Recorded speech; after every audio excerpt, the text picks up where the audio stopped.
All right. So I hope that everyone here is in the right room. Today we are going to be talking about pathways into IET programs to make your IETs successful. How do you integrate learners from other programming into your IET? How do you build an IET program? What are some best practices? My name is Carrie Machkuri. I am an integrated education and training coordinator and systems coordinator at the Literacy Center of West Michigan. And just to get started, to warm everybody kind of up to who else is in the room with us today. For those online, if you would like to drop your name, role, and state into the chat. And for those of us in the room, if you can turn to the person next to you and just quickly introduce yourself, your name, your role, and what state you are joining us from. Today will take just a few minutes to kind of get to know the people in the room.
All right.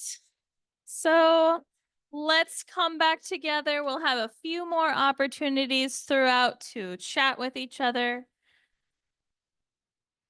For today's agenda, and just so everyone in the room and online are aware, I do have a QR code that is here at the start. It is the same QR code that is on the front page of your handouts that are around the room that you see on the chairs. If there is not one next to you on the chair, I do have some extra copies up here on the table. This is my third presentation today, so I needed to pack light. And so I have kind of an abridged version of the PowerPoint as your handout, but that QR code that is on the front will go to a Google Drive folder that has the full slide deck for today, as well as all of the resources that I am talking about today. So you will be fully resourced with that QR code, and you can pack light going back home with just the 2-page handout that I have. If you happen to lose that handout somewhere between here and going back home, it is uploaded onto the Whova app. Just so everyone is aware also, this session is being recorded, as are many hybrid and virtual sessions on the Whova app, which will be available for several months after the end of the conference, just so you know you have access to that resource still afterwards. Today, we are going to be looking at a little bit of an overview of the ILCE and IET programming that we have where I work at the Literacy Center, and how that pathway is built for our learners within our programs. I'll give you an example of a bridge program that we have to prepare learners for an advanced IET, as well as a step-by-step IED checklist and some resources that are online that I feel like are really helpful from a program called Links. just a quick little background of myself. So I have a bachelor's degree in social work and case management, and I have a master's in teaching English to speakers of other languages. I have 10 years of experience teaching ESL. I train the teachers that are at our program. I do curriculum development for our IETs and for our English for specific purpose classes where our bridge classes fall under. I do integrated education and training and professional development at where I work.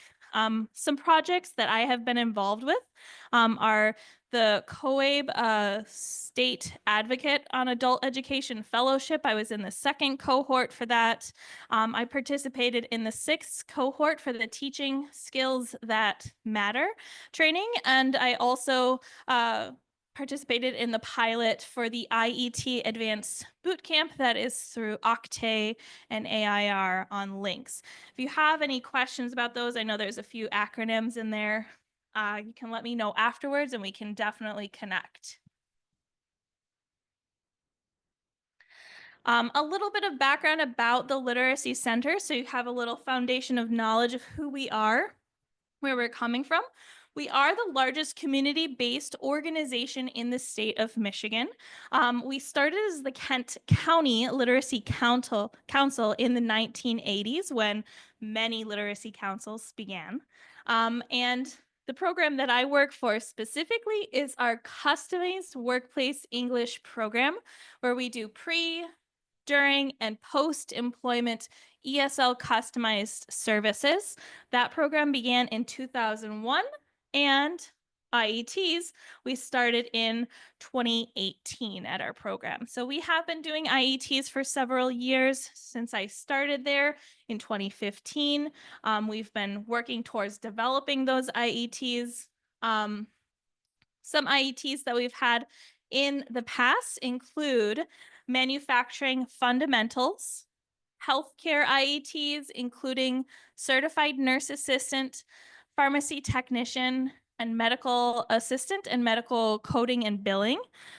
We do construction IETs. We have a residential contractor's licensing that we do with the state of Michigan, as well as a carpentry and looking to do a painting apprenticeship program in the next program year that we're developing right now. We have done an IET for IT, which is a fun little tongue twister. And then new this year is a computer numerical coding IET class that I have had the pleasure of teaching starting last month. So just a little menu of some of the IETs that we do in our program. We have several programs, not just IETs at the Literacy Center. So we have a one-on-one adult tutoring volunteer-based program. We have parent English classes in elementary schools as part of a family literacy program. We have citizenship classes. We have contractual workplace literacy for native speakers of English and ESL classes that we do with local businesses where they contract us on site to develop a curriculum and teach their employees on site. We do leveled community classes for ESL. We have bridge classes, which I'll be talking a bunch about today, as well as pre-ESL for IETs, ongoing support, and co-taught IETs. So just a little bit about all of our different programs, all of our learners. For the most part, we're trying to funnel learners from these programs into these programs, with the end goal being getting a certification and gaining employment in whatever their field of choice is. So in the chat and with someone near you, if you can just quickly share on a scale of 1 to 5, how familiar are you with IELCE and IETs?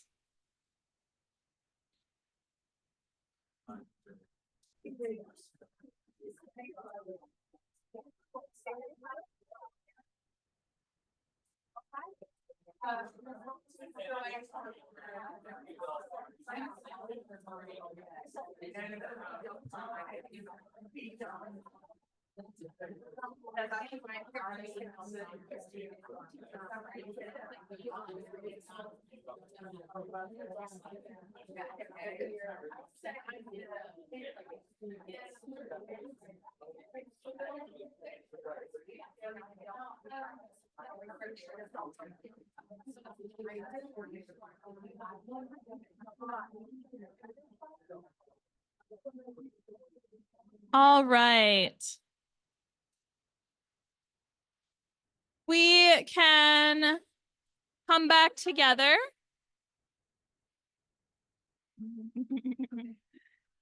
We saw that there are several threes in the chat, kind of that middle zone here. I overheard a couple 4 and 5s in the room. Are there any 1 or 2s who are like, what are those acronyms even meaning? Yeah, yeah. So IET, Integrated Education and Training. IELCE, oh, you're going to test me pulling that one off the top of my head. Integrated English Literacy and Civics Education. Yeah, yeah. So that is the umbrella under which IET lives within WIOA funding for adult education. That's the short and sweet of it. Integrated, the English, the reading, the civics, education. And then IETs is the integrated English ESL education with that training component. Workforce preparation skills as well. Yeah.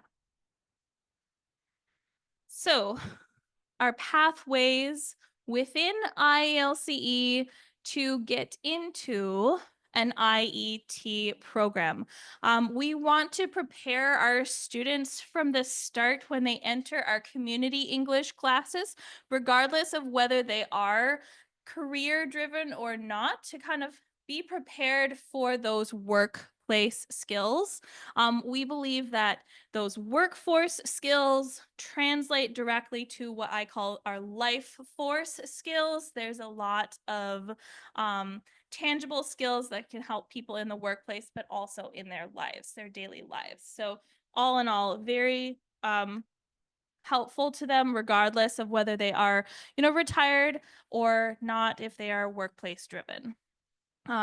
In our leveled ESL classes, we focus on the community, workplace, and civics topics, but we do a lot of career pathway exploration, oftentimes relating it to the experience of the learners in their home countries, right? So it's not just talking about what I want to do in the future, but also what have I already done? How can I relate to the others in my classroom, my community of fellow students while I'm learning?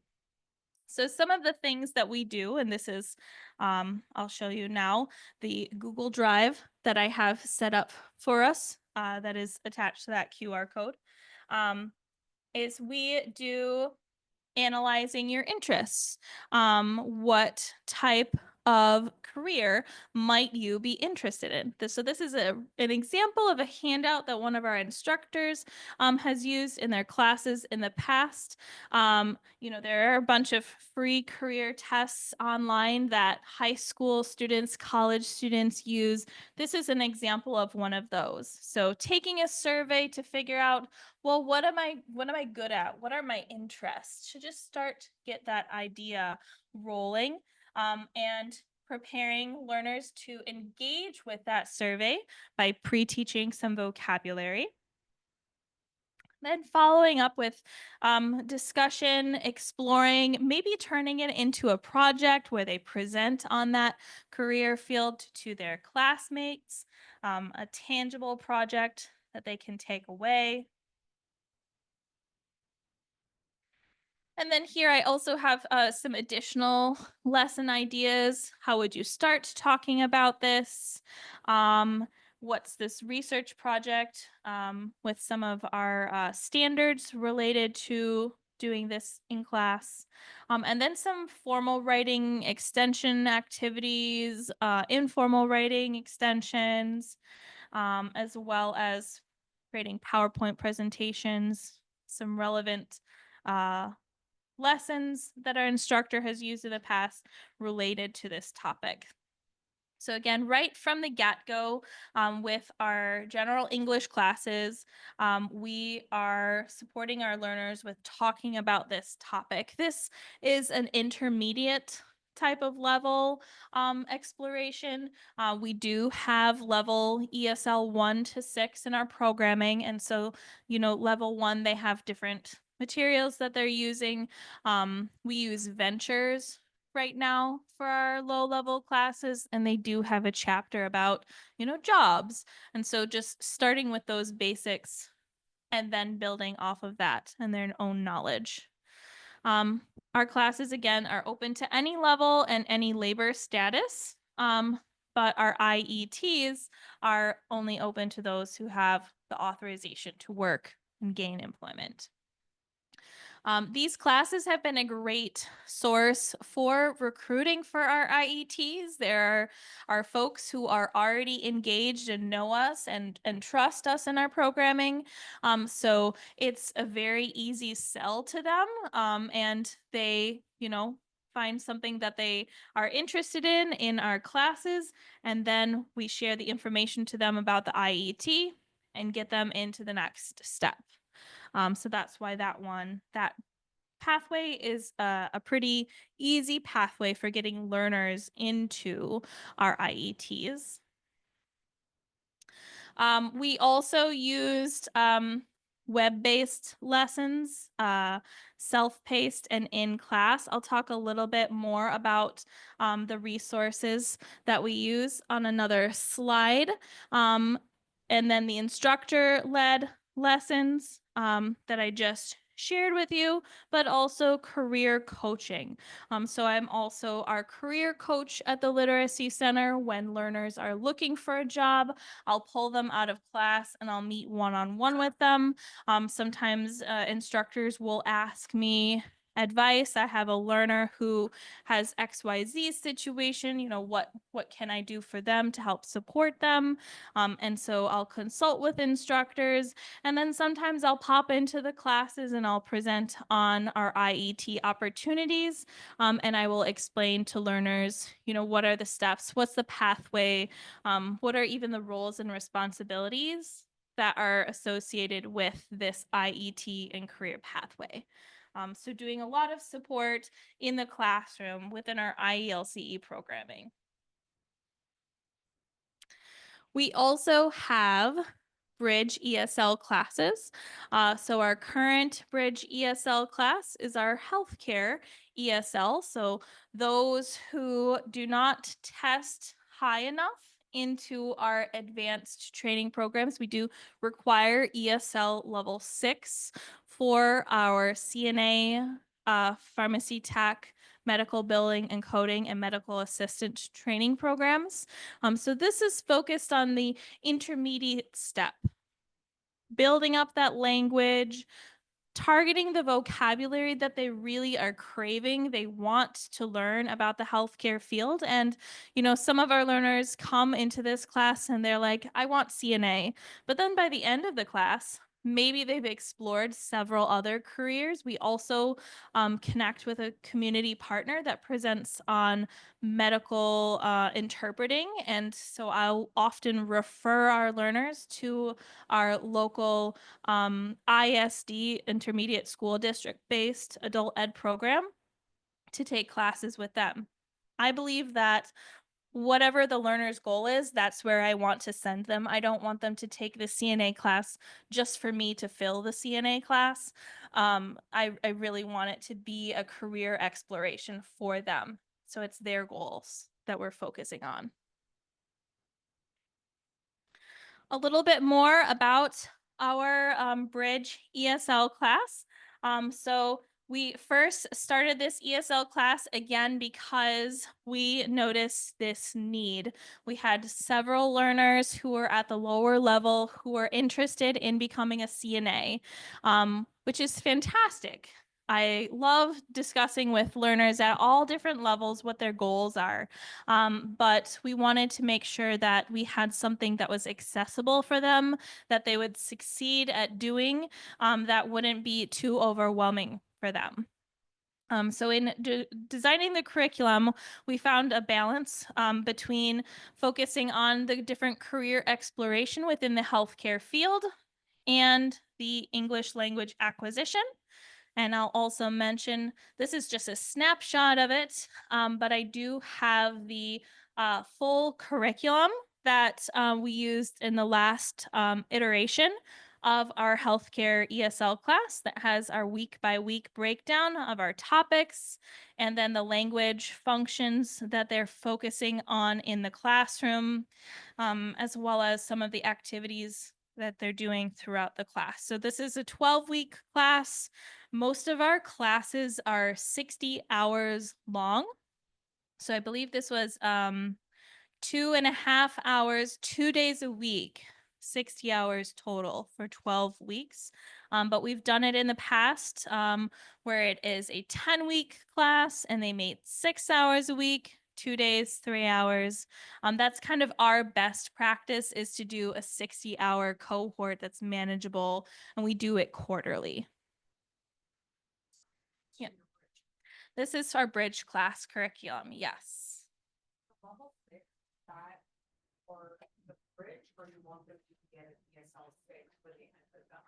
So for our bridge, my cutoff is usually an ESL 3. So usually that class is ESL 3, 4, and 5. And then those who are ESL 6 are already moving up into the career training of their choice. Sometimes we'll have ESL 6 level students who will take the healthcare careers class either because they're not sure what career they want to go into, and they've come at a time where we've already filled the training class. They have to wait for the next one. So I recommend, well, practice English while you wait. Here is a class where you can actually practice this medical healthcare vocabulary and then maybe make a more informed decision about what career you want. Yeah, perfect. Awesome.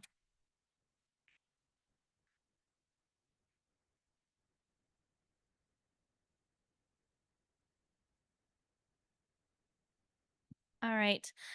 So again, recruitment, we do a lot of funneling of learners from this bridge class and our general IELC classes into our CNA and our other interests.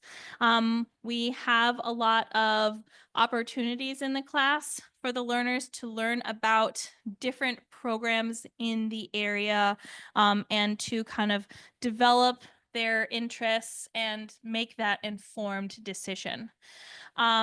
So we've had a lot of growth with this program. We first started it on a semester basis. And actually the start of this year, we started doing it on a quarterly basis because we had a ton of demand for it. And then we also started a project that I'll talk about a little bit more in detail, where we needed to kind of expedite that funneling of people into more trainings that we started doing. We started with doing just one CNA class a year, and now we're doing 4 CNA classes a year. So that also necessitated us ramping up our healthcare career bridge classes in order to funnel more people through the healthcare vocabulary and into CNA. We have done a lot more now with integrating this workforce preparation and workforce development through having guest presenters. So we will have our trainers from our certified nurse assistant program come as guest speakers and share in our class. We have our providers from our pharmacy technician program and from our partner at the intermediate school district on their medical interpreting program come and share about those trainings. Even though it's not within my program, I'm welcoming other trainers to come in and talk to our learners about those trainings so that they know what all is available in our area. We've also included guest presenters from employer partners, so people who are hiring entry-level positions as like home healthcare aides, even CNAs and pharmacy technicians, from the field coming and talking to our learners in the classes, which has really created a more well-rounded experience for our learners so that they can make that informed decision about their healthcare goals. We do resume workshops in our classes with our local workforce development agency in Michigan that's called West Michigan Works. In West Michigan, it is. But we have them come in and help our learners create a resume, create a LinkedIn profile, so that they're prepared for the workforce. We also do mock job interviews in classes, and the end of this year in June, we are hoping to do a career fair for our current healthcare careers class, as well as inviting former learners from previous cohorts to come in June as kind of an end of year celebration and career fair all together. So that is in the works right now. We also give access to asynchronous learning platforms to our learners. So we first started with Burlington English because they do have a plethora of career courses touching on a bunch of different facets of the healthcare field, as well as a great way for learners to engage with some of that career exploration and building a portfolio of their resume and a cover letter, and kind of self-awareness of their characteristics and values as a worker. So they have a lot of great lessons on that. We also use Ellie. Our teachers love Ellie because it has pre-made lessons for them to use, but there is a learner side to the platform. And then we also have been using, as of last year, NGen for our healthcare bridge classes. Just as another option, our learners seem to love NGen and the lessons that are on there. So they've been great to work with for that. Yeah. Sure. For are internationally trained in healthcare and are working towards working in healthcare fields here. 100% absolutely. We have several, I could do a presentation just on learner stories related to internationally trained professionals in healthcare. We see it all the time with our refugees. We have several Cubans right now in our programming who have gone to the healthcare classes and then now are in the medical assistant training program. I know of a gentleman from Ukraine as well. So yeah, we have had that a lot. We have had several who have fairly low English proficiency as well. Bolster up their language with our community-based programs, take a healthcare career class, move up into ESL 6, take a training program, and then succeed by getting their certification. So we see that quite a bit. Yeah, we do have a lot of young learners as well. WIOA youth learners, so 18 to 24 in our program. Who access our CNA trainings and just need that little bit of extra ESL support, even though they've graduated from high school in the United States. Their ESL, their English level is not where it needs to be. So we have had that situation as well. So they're learning kind of fresh, young adults. Mm-hmm. So supporting the IET, we have a couple different methods of supporting our IETs with the ESL. So we do, for some of our trainings, pre-trainings and ongoing support, where we will have a cohort do a 4 to usually 7 week pre-ESL class that is specifically tailored to the training, and then ongoing support throughout the class at a lesser level. So usually the pre-training class is maybe like 3 days a week, 3 hours each day, 9 hours. So maybe a full class would be like a 90 hour to maybe 45 hour pre-class, and then ongoing support would be maybe one day, 3 hours of support with the ESL instructor outside of the training program that they're doing with our partner organization. So currently we use that model with our pharmacy technician class, medical coding, and with our builder's licensing classes. Very highly contextualized language here. We receive the curriculum from our training provider, we break it down, we try and expose them to as much as we can as far as the language prior to them entering into the training. Sometimes we have cohorts where they are with native speakers of English at the same time, learning alongside them, but then they're getting that ESL support on the side.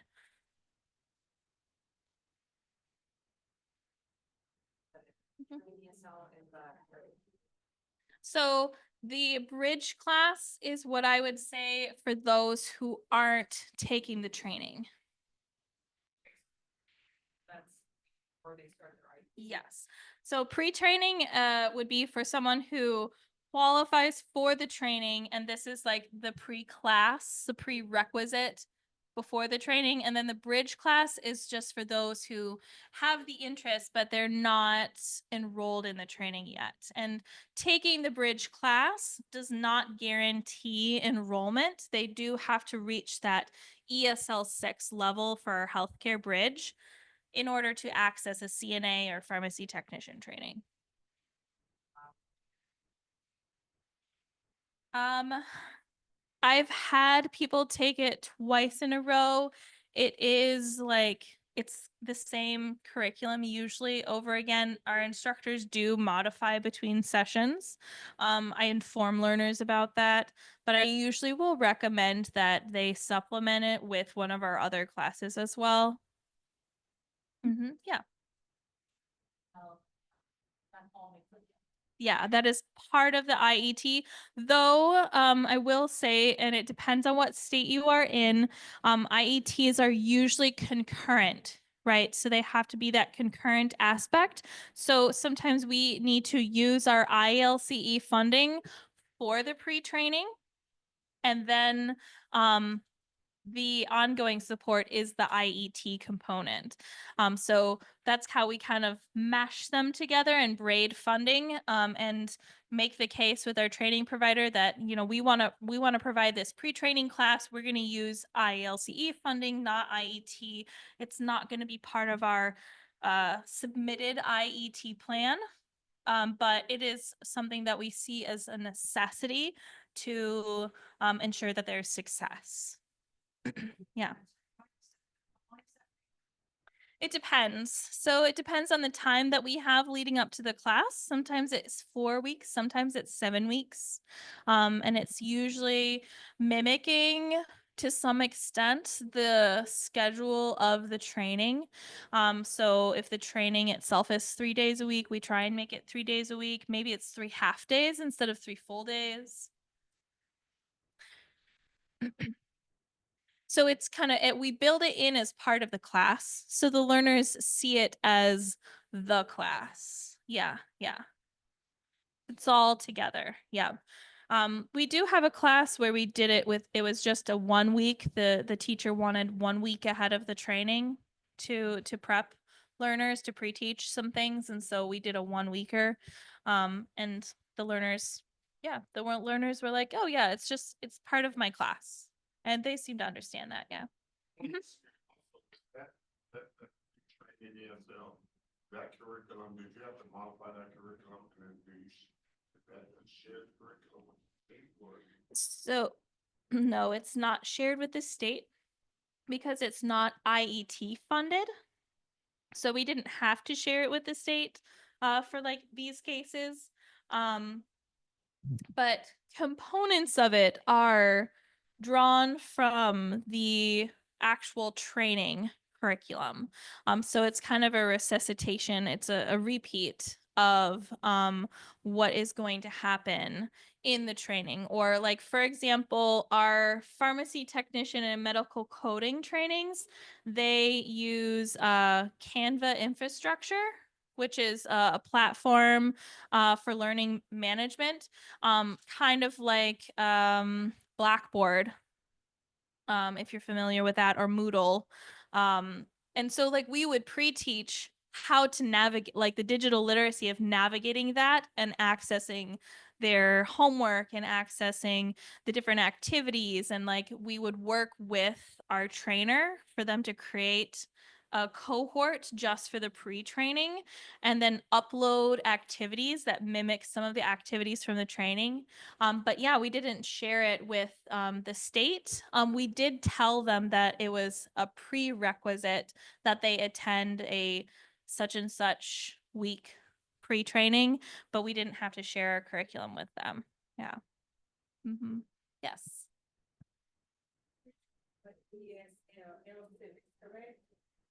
Yes. For students that are low level. So this is all ESL that I'm talking about.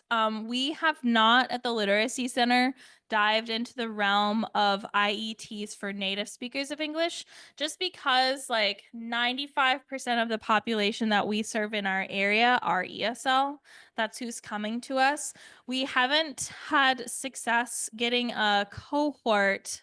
I'll rephrase that. Other than with employer partners, we haven't had a cohort of just community members that are native speakers of English coming to us for a training. We have had now employer partners, specifically with the healthcare provider in our state, the major hospital in our state, to do incumbent trainings for environmental service workers to get into CNA. And we have seen native speakers of English with that, but that is not IET as far as the state is concerned, because it is with an employer partner. So we're not held to the same, we're held to the same standards, but we don't have to report to the state. So it's technically not ILC IET, but we hold ourselves to the same standards because we want to have a good training. We No, what state? Michigan. This is in Michigan. Yep.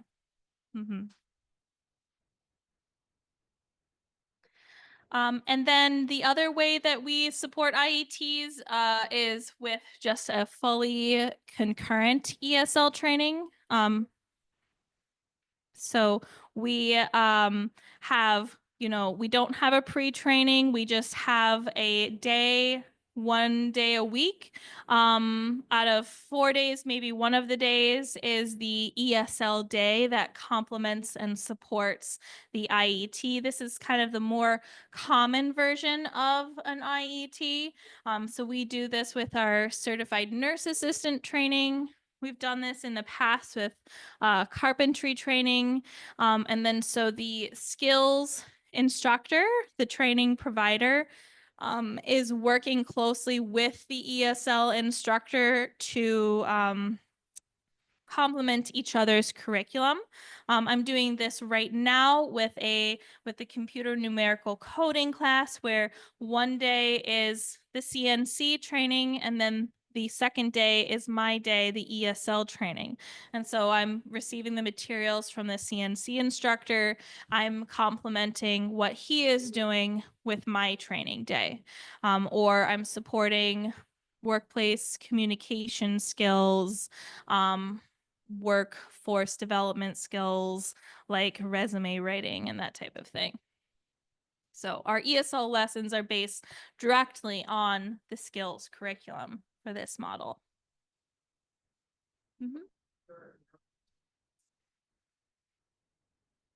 How long is that? I'm assuming that they sit for a licensure.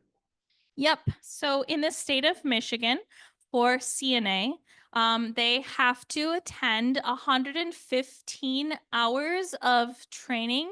And then we have a roughly 40 to 50, depending on whether it's part-time or full-time, for the ESL component. So it ends up being around 155 to 165 hours total.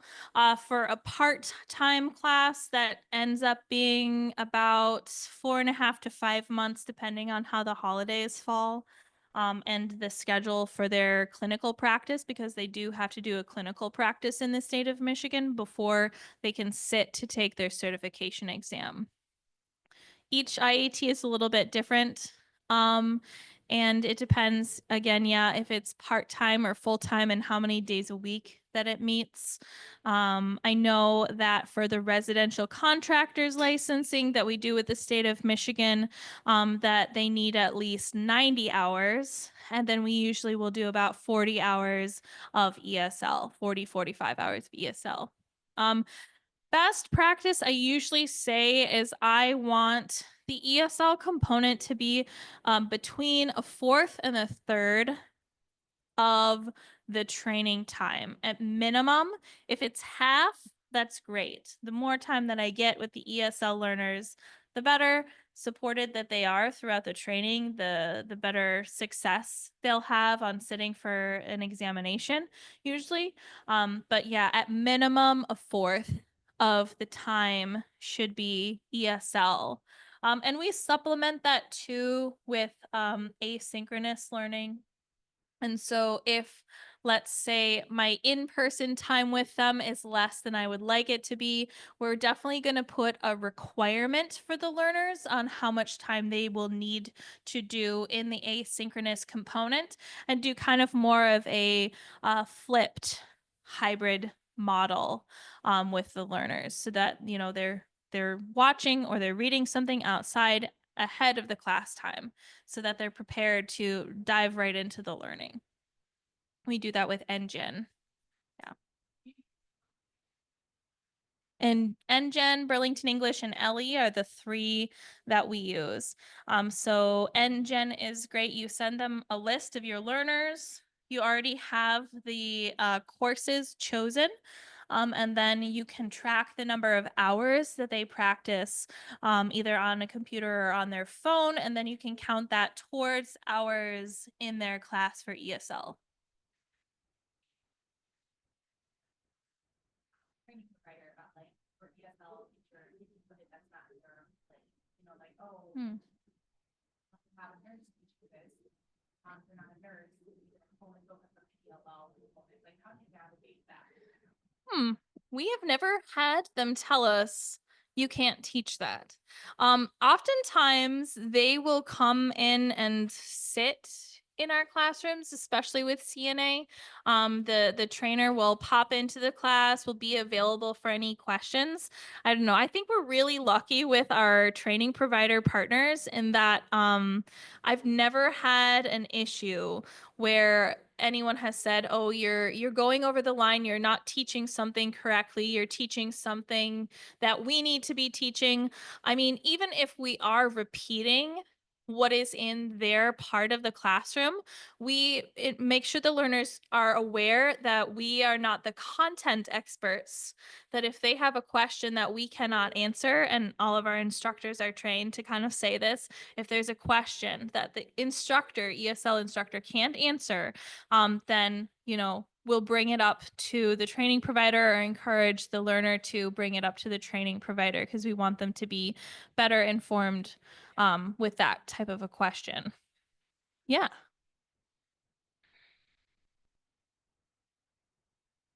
So, how do you set up an IET? I do want to mention that I do have more resources than just this PowerPoint and checklist that I have for you. Links is it's a .gov website through the Department of Education. So for now, Yes. Yeah. But I have downloaded the resources that are on the links website for IETs to this Google Drive folder. So if tomorrow this website does not work, you will at least know that the Google Drive that I have here works. I attended an IET design camp training through links, and they have great resources. Step-by-step checklists. They have, pathways, information, different toolkits, best practices for beginning level learners. So I would definitely encourage you to check out the website if it's still there. It is right now.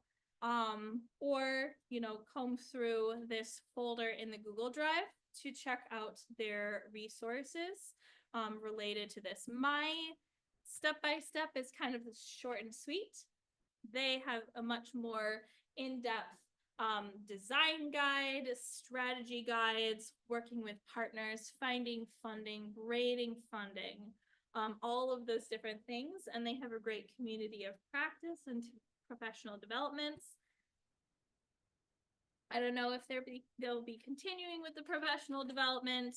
I was slated to talk in July on IETs through their platform, and they have canceled all upcoming PTs. So hopefully that's only temporary. I don't know. But yeah, so get on the website. If there's something on there that you love, I would encourage you to download it ASAP. I don't want to be too political, but there's that. So the first step to designing an IET is to identify the certification or credential that you would like your IET to be. Making sure, of course, that it is available in your state, that it is an allowable credential in your state, seeing if there are any considerations, requirements with that training that you need to think about. For example, is it a 2-year training? Is it a 1-year training? Is it a 6-month training? You want to make sure that the training and certification is aligned with the learner's interests in your program, that you have a population of learners who are interested in this, and that is achievable in your region, right? Even county by county, things can be different as far as licensing. Some things to do in the get-go is to definitely connect with a training provider that has this type of training program. So does your community college have it? Does a local workforce development agency have this training? Schedule a meeting with that potential partner to start getting the wheels rolling, because IETs do not happen overnight. So it's really important to kind of start discussing the class parameters. How many people could they serve at the community college? I know some of our programs, they have a max of 12 people. Some of our programs have a max of 25. I can't even fill the 25-person class. What is the minimum? Do they have a minimum 6 or 8 people maybe? And what happens if I only have 5 people? Can I pay the cost of an invisible 6th person and we can still do the training? Those are very important things to start talking about with your potential training provider, as well as funding needs, partnership goals, who's going to be recruiting when, how many weeks ahead of the class do we need to have the class filled? All of those things are really important. And sometimes for funding, you need to collect and submit this information. Like when you're applying for IET with the state of Michigan, I'm not sure what everyone's timeline is, but we have to have everything submitted before the end of June for the next program year. And then there's an approval process, and we're not always guaranteed that we'll be approved for training. So making sure that, you know, you're not recruiting for a class until it's actually approved. So thinking about those things, building that framework so that when you are ready, you can apply for that funding. The second step is to collaborate and gather materials. You want to make sure that you know, what is the method of instruction? Is this going to be hybrid? Are the students going to be with, are the ESL students with native speakers of English? What materials are we using? Virtually or in person, all of those things. How are we going to be tracking attendance? How are we going to be collaborating? You can gather the curricular resources. Perhaps there's a textbook that they use that you can use as well, that the instructor can take home with them and look through. And then also identifying any barriers and additional requirements are really important. So our workforce development agency has a 27-page packet that we have to do when we have a partnership with them. When we're braiding funding with the workforce development agency, that's not too fun to fill out. Our application is just a 2-page application. So what are they requiring for funding? What work authorization, driver's license is a prerequisite for the class, thinking about those types of things.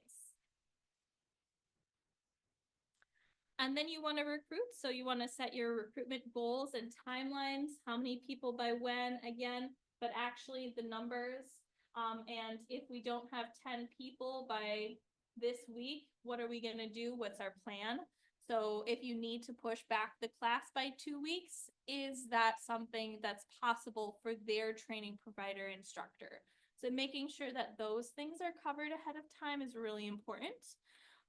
Coordinating information sessions. Are they going to present information sessions with you? Are you going to work with another community partner for information sessions? How are you going to do intakes? This was during COVID, so I was testing 3 people, process testing 3 people virtually. So we did virtual testing and intake sessions with some of our learners. Who is going to design outreach materials, and do I need to get approval from someone's marketing team for their logo for outreach materials? All very important questions. And then at that point, you can start doing intakes, and then have a plan for non-qualifying learners. So if you have a learner who doesn't test high enough for the program, how are you going to create a pathway for them? Where are you going to refer them to? What's their backup plan? As well as learners who maybe have their work authorization in process. Is the community college going to allow them to take the training while they're waiting to hear back from DHS about their work authorization? In some cases, yes. In some cases, no. If they don't get it by the end of the class, that could be a problem. So thinking about all of those things for learners that are non-qualifying by either your standards or by your training provider standards. And then you will begin the class, finalize the class list, make sure learners join the first day of the class. I call myself a nagger with texting our learners because I text them the week before the class starts, then I text them the day before the class starts, and then I text them the morning of and like, are you on your way? Are you gonna get here on time?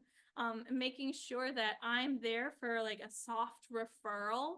So I am there the first day of the class, even though if it's not the ESL day, I'm there the first training day, so that I'm that face that they are familiar with. Sorry.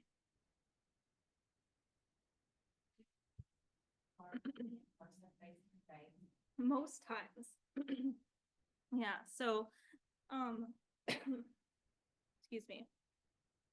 With the intake process, I'm usually meeting them face to face first. COVID was a little bit weird. But I did end up meeting the majority of them, at least by the last div class, face to face.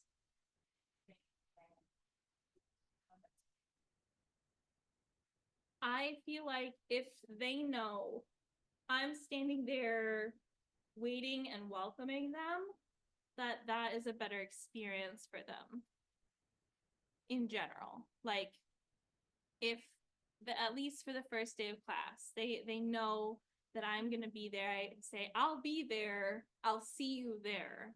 I'm gonna be there outside of the building to meet you. Because some of our learners do get anxiety with different places. You know, our learners are familiar with our space at the Literacy Center, but may or may not be comfortable walking into our Applied Tech Center with the certified numerical coding class. You know, so making sure that they find their classroom all right the first day. I've had learners before who have, I wasn't there, and they were like, oh, I couldn't find the door, so I went home. And I'm like, ugh, you know, I wish I had been there. I wish someone had been there to welcome you and make sure that you knew how to find where you needed to go. So I try not to repeat that situation because I've experienced that with a learner before. I had contacted 12 Hmm. students, and I kind of did what you did, almost held them by the hand to get them to the class.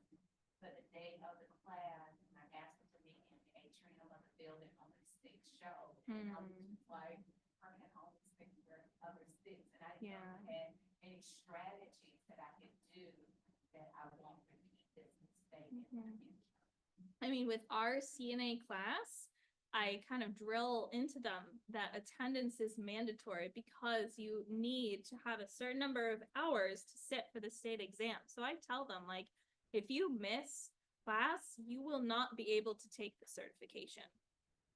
Period. So saying things like that, like sometimes I feel like maybe I'm being a little bit blunt, but I feel like with ESL populations, because of the language, we cannot be too flowery with expectations, especially when the training attendance is mandatory. Because the meaning could be lost. It could be seen as like, oh, this is something that's important for me to attend like every day. Like, no, you have to attend this. If you're not going to attend the first day, then we're going to drop you from the training. So it's not being mean. It's, I mean, a little blunt, but it is the information that they need to know. Yeah. Continuing on with step 4, monitoring attendance and progress, making sure to identify any concerns, communicate that with the training provider, they communicate that with you. Setting up check-ins is a best practice that I have with our training providers. So whether that is a weekly check-in or a monthly check-in, depending on how long the training is, I want to have a point of contact and to communicate with either the instructor or the coordinator counterpart that I have with the training provider. So making sure to set that up. And then what's the follow-up procedure? Who is following up with the learner about what thing? Because we also don't want to overwhelm the learners with, you know, communication from one person and then different communication from another person. So kind of setting those expectations with the training provider. And then, of course, celebrating successes. So it's very important at the end of the class to highlight how much of a success this is that they have attended and completed this training. Inviting families to presentations for in-house certificates, taking pictures with our learners, you know, posting on social media about the end of the class, having annual events where you recognize learners who have graduated from programming, and so much more. It's very important to make sure that, you know, they feel this sense of accomplishment for what they have done, because they are adults with busy lives, just as we are. Oftentimes, single mothers, single fathers, working one or two other jobs. It's a lot of bandwidth to attend a training. So it's something that ought to be recognized.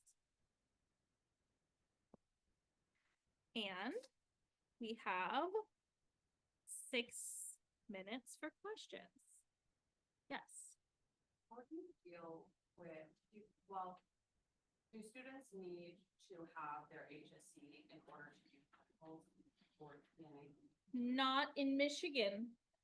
Do you have any IETs where they need to have their high school diploma, or like, do you deal with that? If we're having a lot of trouble because they have to get their high school diploma within the first couple really weeks of them being in the IET, and these ESL students are just not at the level. Our pharmacy technician program has that as a requirement, but they do accept diplomas from other countries. So that is something that we have assisted them with accepting by informing them that, you know, I have highly trained professionals. Yes, they don't have a GED. They do not need a GED. And here is their degree. Either by working with like World Education Services to get that degree credentialed, or providing enough information to the training providers. Sometimes they can, at their own discretion, accept that.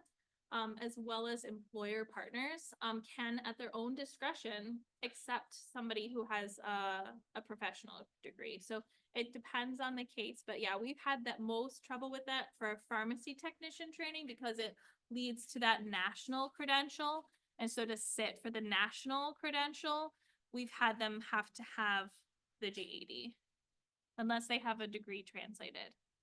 Yeah. Evaluated, sorry. Yes, evaluated. Yeah. And there are services out there for degree evaluations, some that are free. If you would like, I could put some of our resources for that into this Google Drive as well.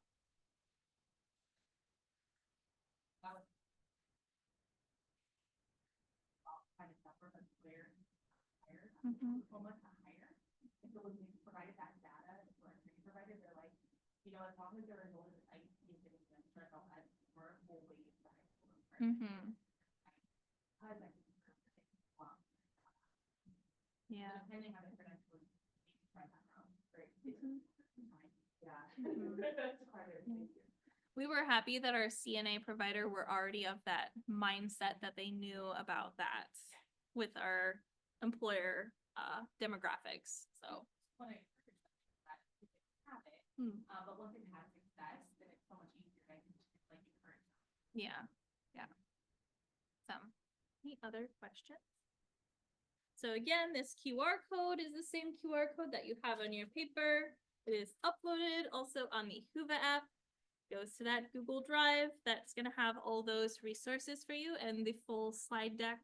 If you do have any questions that you think of later on, a week, a month after the conference, feel free to shoot me an email. My email's right there on that last slide as well. You might need to remind me what your question is from, because I did 3 presentations today. So just remind me that it's about IET if you have an IET question. All right. Thank you.